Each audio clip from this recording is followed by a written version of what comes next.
नमस्कार। खबर तो समझिए देख रहे हैं आप और मैं आपके साथ रंजना रावत। और इस बुलेटिन में सबसे पहले बात उस खबर की जो बिहार में रहने वाले हर व्यक्ति से, चाहे वो छोटा हो या बड़ा हो या बुजुर्ग हो, महिला हो या पुरुष हो। दरअसल बिहार को विशेष राज्य को दर्जा दिलाने की मांग 15 सालों से उठती आ रही थी, लेकिन आज उस मांग पर तब विराम लग गया जब जेडीयू की ओर से यह कहा गया कि बिहार सरकार अब राज्य के लिए विशेष दर्जे की मांग नहीं करेगी। ऐसा क्यों कहा गया, जानने के लिए पहले ये रिपोर्ट देखिए, फिर विशेष राज्य से जुड़ा हर एक पहलू को समझिए।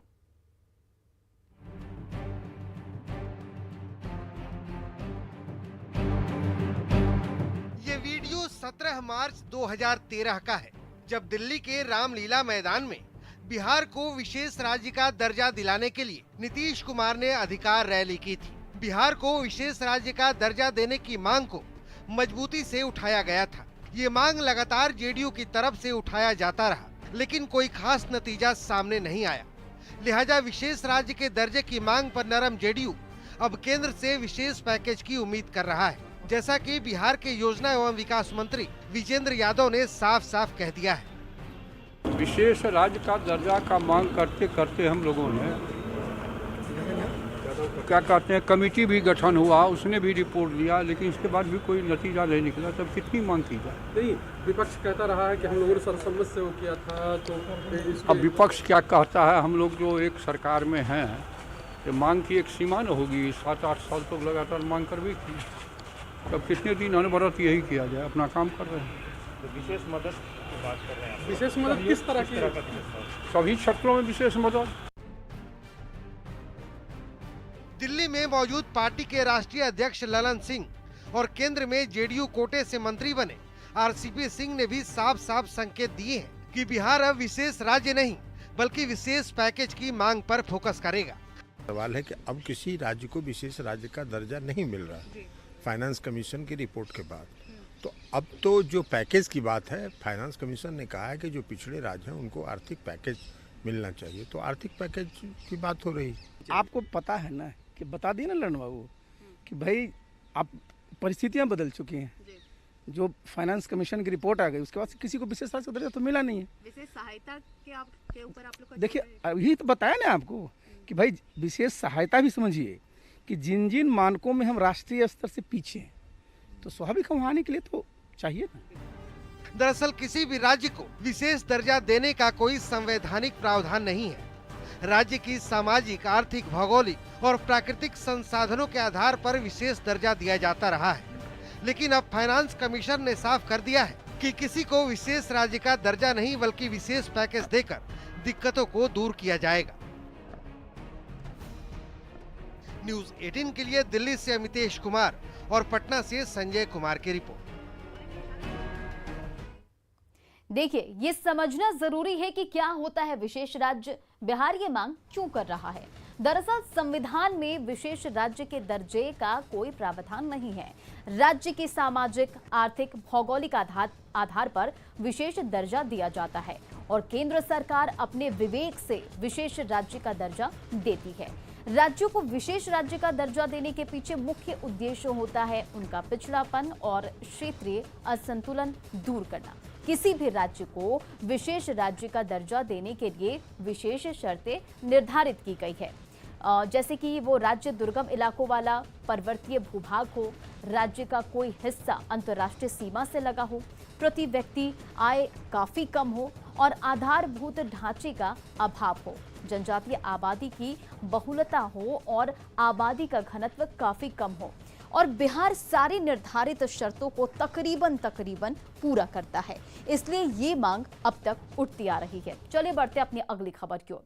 कुछ देर पहले मुख्यमंत्री नीतीश कुमार दिल्ली से पटना लौट आए और पटना पहुंचने के बाद सीएम नीतीश कुमार एयरपोर्ट से सीधे अपने आवास चले गए। उम्मीद थी कि सीएम नीतीश विशेष राज्य के दर्जे पर कुछ बोलेंगे, लेकिन सीएम ने इस पर कुछ नहीं कहा और गाड़ी में बैठकर सीधे आवास के लिए निकल गए।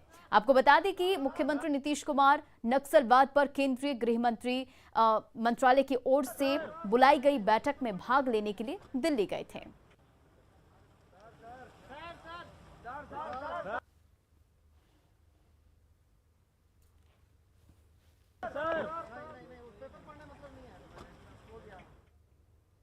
ये समझना जरूरी है कि विशेष राज्य का दर्जा मिलने से क्या फायदा होता है। किसी भी राज्य को विशेष दर्जा मिलने के बाद केंद्र सरकार 90% अनुदान के रूप में फंड देती है और शेष 10% रकम पर कोई ब्याज नहीं लगता है। बिहार को वर्तमान में 30% राशि अनुदान के रूप में मिलता है और शेष 70% केंद्र का कर्ज होता है। हर साल सरकार अपने प्लान बजट का 30% रकम विशेष दर्जा प्राप्त राज्यों को देती है। इसके अलावा ऐसे राज्यों को इनकम टैक्स, एक्साइज और कस्टम में भी छूट मिलती है। चलिए बढ़ते अपनी अगली खबर की ओर। विशेष राज्य के दर्जे पर बिहार के योजना एवं विकास मंत्री विजेंद्र यादव के बयान पर सियासत गर्मा गई है। केंद्र और आरजेडी ने राज्य सरकार पर निशाना साधा है। वहीं बीजेपी का कहना है कि केंद्र सरकार की प्राथमिकता में बिहार है और बिहार के उसके हिस्से का मिल रहा है। पार्टी का आरंभ से मानना था कि मुख्यमंत्री नीतीश कुमार जी और बिहार की बीजेपी जेडीयू विशेष राज्य के दर्जे को लेकर गंभीर नहीं है। ये सिर्फ पॉलिटिकल इंटरेस्ट के चलते, राजनीतिक उससे लाभ मिले, इस चलते इस मुद्दे को उठाते थे। आखिर क्यों? केंद्र में आपकी सरकार है, बिहार में आपकी सरकार है, फिर क्या दिक्कत है? डबल इंजन की सरकार है आपकी। हमारे नेता प्रतिपक्ष तेजस्वी यादव जी लगातार कहते रहे हैं कि डबल इंजन की नहीं, ट्रबल इंजन की सरकार है। आखिर कब तक आप पिछलग्गू बने रहिएगा? अगर आपको विशेष राज्य का दर्जा नहीं मिल रहा है तो आप छोड़िए उनका साथ। बिहार के पिछड़ेपन को समाप्त करने के लिए दिया 1,25,000 करोड़ रुपया और 40,000 करोड़ रुपया का बकाया। उसके अलावा उन्होंने कहा कि हमारी विशेष नजर बिहार के ऊपर है। बिहार की जो आवश्यकता होगी, जो इसके पिछड़ेपन को दूर करने के लिए, वो सब मैं पूरा करूंगा। और प्रधानमंत्री जी विशेष योजनाओं के माध्यम से बिहार को ये काम कर रहे हैं।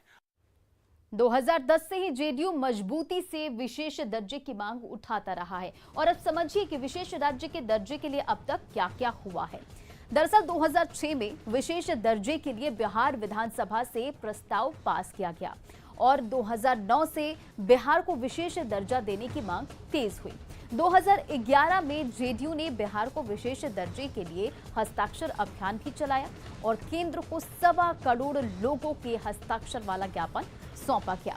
तब की केंद्र सरकार ने रघुराम राजन कमेटी का गठन किया। रिपोर्ट में कहा गया कि बिहार को विशेष दर्जा नहीं मिल सकता और नीतीश कुमार ने केंद्र को फिर विचार करने को दबाव दिया और केंद्र पर दबाव डालने के लिए 2013 में जेडीयू ने अधिकार रैली की विशेष दर्जे के लिए और मुख्यमंत्री नीतीश कुमार ने संकल्प यात्रा की और विधानसभा चुनाव में बिहार को विशेष दर्जे की मांग की। लगातार मुद्दा बनता रहा। चलिए बढ़ते अपनी अगली खबर की ओर और अब बात करते हैं भारत बंद की। आज 3 कृषि कानून के खिलाफ भारत बंद बुलाया गया था। बंद के दौरान मुद्दों की बात कम, बवाल ज्यादा देखने को मिला। किसानों के कंधे से बंदूक भी खूब चलाई गई। प्रदर्शन की वजह से कैसे जनता को हुआ टेंशन, जानने के लिए पहले ये रिपोर्ट देखिए, फिर खबर को समझेंगे।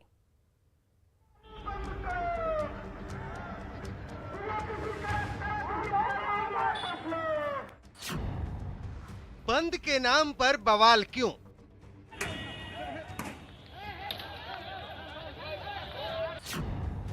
किसानों के नाम पर कोहराम क्यों?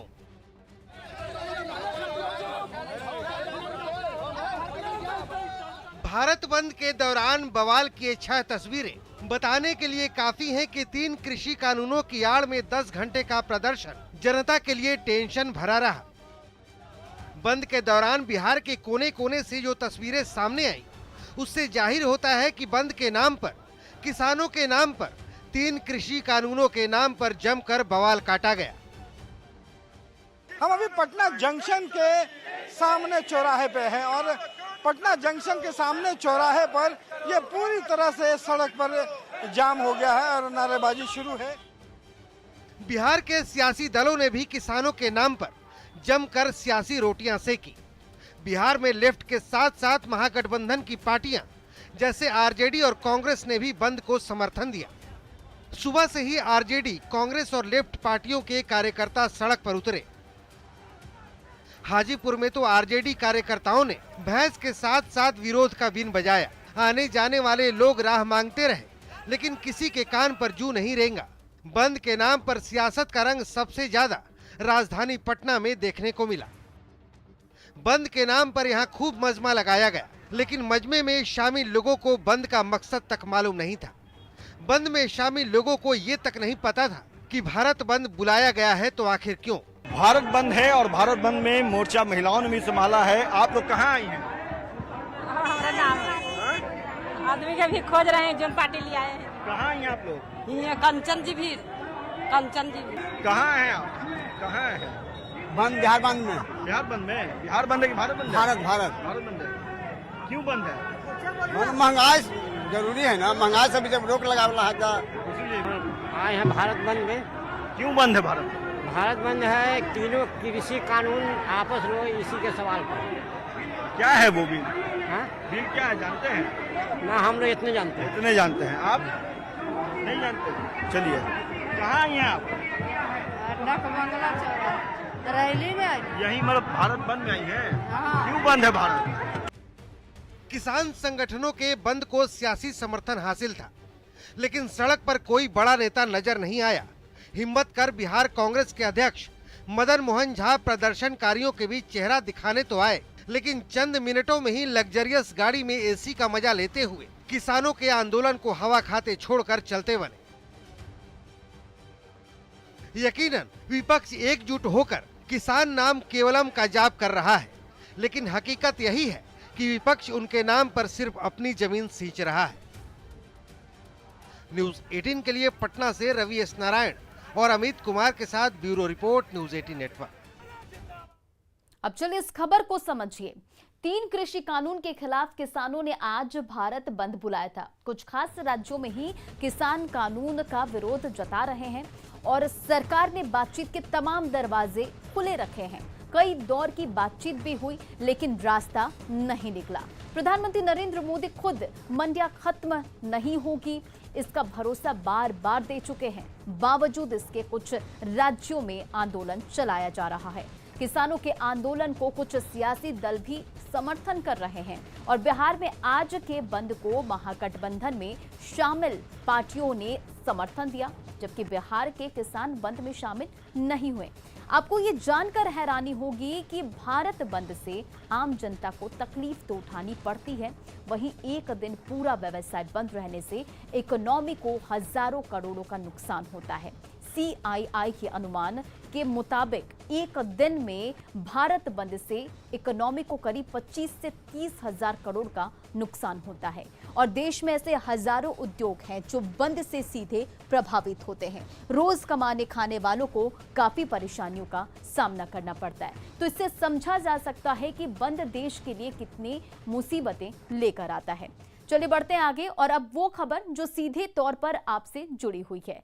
प्रधानमंत्री नरेंद्र मोदी ने स्वास्थ्य क्षेत्र में बड़ा कदम उठाते हुए आज आयुष्मान भारत डिजिटल मिशन की शुरुआत की। इस योजना में लोगों को आधार कार्ड जैसा हेल्थ कार्ड दिया जाएगा, जिससे लोगों को इलाज कराने में काफी सहूलियत मिलेगी। पहले सुनिए कि प्रधानमंत्री मोदी ने डिजिटल मिशन को लॉन्च कर क्या कहा, फिर इसके फायदे भी समझिए।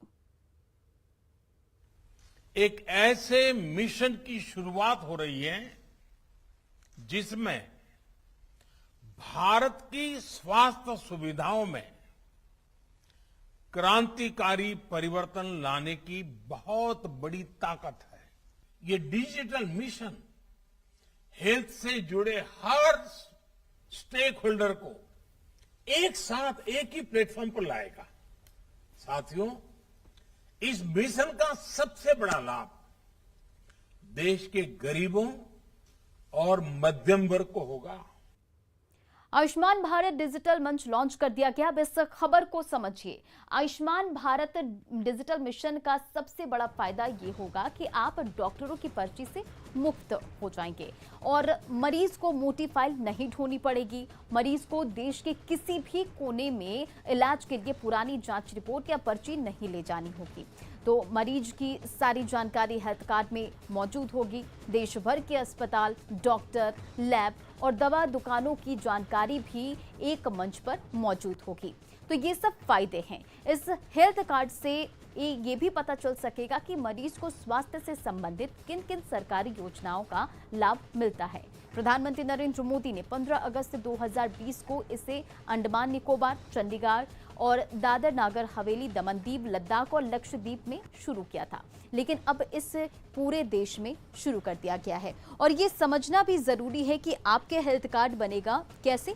सार्वजनिक अस्पताल, community health centre, health and wellness centre और नेशनल हेल्थ इंफ्रास्ट्रक्चर रजिस्ट्री से जुड़े हेल्थ केयर प्रोवाइडर और किसी व्यक्ति का हेल्थ कार्ड बना सकते हैं। आप खुद से भी हेल्थ आईडी बना सकते हैं। इसके लिए आपको हेल्थ आईडी hdhm.gov.in पर क्लिक करना होगा और रजिस्टर करना होगा। चलिए बढ़ते हैं आगे।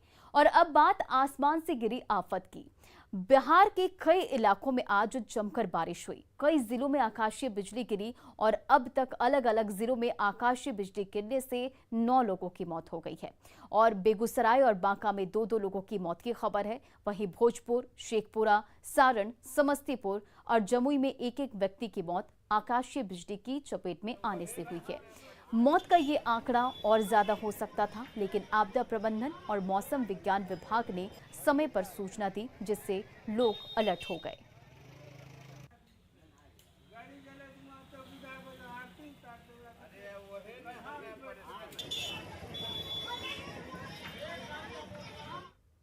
खबर तो समझिए, आकाशीय बिजली गिरने से बचने के लिए आपको क्या करना चाहिए।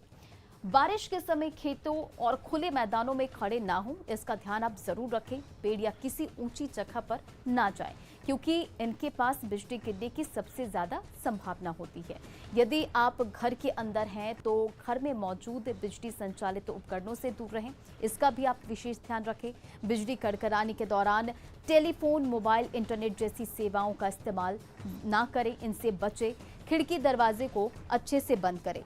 वहीं अपने आसपास ऐसी कोई भी चीज या वस्तु ना रखें जो बिजली का सुचालक हो, क्योंकि बिजली का सुचालक वस्तु आकाशीय बिजली को अपनी ओर खींचता है और खुली छत पर भी जाने से जरूर बचें। चलिए बढ़ते हैं आगे। और अब बात झारखंड में आदिवासियों को बार बार जाति प्रमाण पत्र नहीं बनाना पड़ेगा। ट्राइबल एडवाइजरी काउंसिल की बैठक में आदिवासियों का जीवन काल तक के लिए जाति प्रमाण पत्र बनाने का फैसला लिया गया। टीएससी की बैठक में 11 एजेंडों पर चर्चा हुई। आदिवासी जमीन के हस्तांतरण के लिए टीएससी में उप समिति बनाई गई। इस उप समिति में स्टीफन मरांडी, दीपक बिरुआ और बंधु तिर्की शामिल होंगे। वहीं सरना धर्म कोड को लेकर राज्यपाल के जरिए अपनी बात केंद्र सरकार तक पहुंचाने का फैसला भी लिया गया। साथ ही इसे लेकर टीएससी के सदस्यों के साथ मुख्यमंत्री हेमंत सोरेन राष्ट्रपति से मुलाकात करेंगे। और ट्राइबल एडवाइजरी काउंसिल की बैठक में जमशेदपुर में ट्राइबल यूनिवर्सिटी के लिए जमीन चिन्हित की गई है। साथ ही जनजातीय भाषाओं की पढ़ाई के लिए प्राइमरी स्तर पर शिक्षकों की बहाली का निर्णय भी लिया गया है। यही नहीं, सजा काट चुके या फिर अपनी बात नहीं रख पाने वाले कैदियों की सरकार मदद करेगी। टीएससी की बैठक में आदिवासी समाज के धार्मिक स्थलों को बचाने और उसे मान्यता देने का भी फैसला लिया गया है। साथ ही मानव तस्करी पर लगाम लगाने के लिए कानून बनाने पर सहमति बनी है। और आज के इस बुलेटिन में फिलहाल इतना ही। बने रहे आप न्यूज़ 18 बिहार झारखंड के साथ।